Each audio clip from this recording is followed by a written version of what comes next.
After decades of secrecy, the federal government now admits there's stuff flying in the sky that they cannot explain.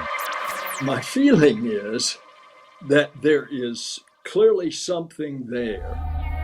Sightings of unidentified aerial phenomena clustered around U.S. training grounds that maneuver abruptly at considerable speed without discernible means of propulsion. It is real.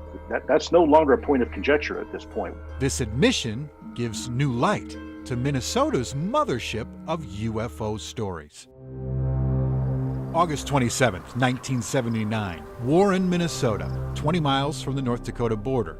Sheriff's Deputy Val Johnson was on routine patrol after midnight when he saw an unusually bright light on Highway 220 hovering over the center of the road. He thought maybe a crashed semi or a downed plane, but as he approached it, he says the light, without a sound, instantly jumped through the windshield, hitting him like a, quote, 200-pound pillow, knocking him out.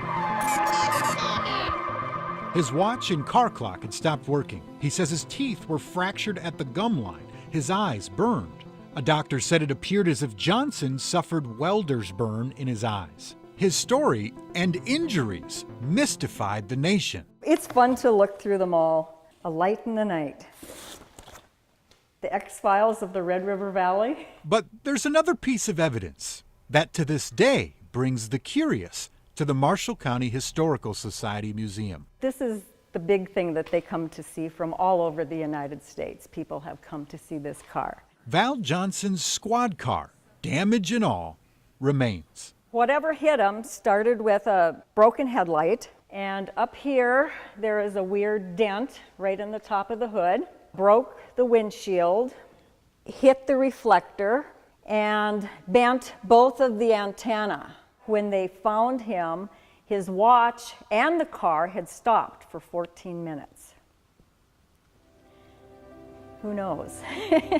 The sheriff's office back in '79 brought out experts from Honeywell and the Ford Motor Company to examine the damage. The crash investigator from Ford said the cracks in the glass, collectively, were unlike anything he'd seen before. No one in 42 years has been able to take all those facts and create a reasonable explanation as to what happened, including Val, who in 1980 said, quote, "Upon reflection, we've come to the conclusion that perhaps the Creator has made other things we can't readily see or readily identify, and perhaps this is one of the things we encountered on the road." So where is Deputy Johnson today? Well, we asked about him in town, and people had told us that he moved away and stopped doing interviews on this a while ago. So we searched, found an address for a Val Johnson in Wisconsin. So we drove there, cold, knocked on the door, turned out it was him. We spoke to him for 20 minutes, but he did not want to go on record, he said, because of the stress that it's caused his family for a long time. He did, however, give us permission to pass on this notion. He hopes these UFO sightings and these new government reports maybe give people new perspective on his story.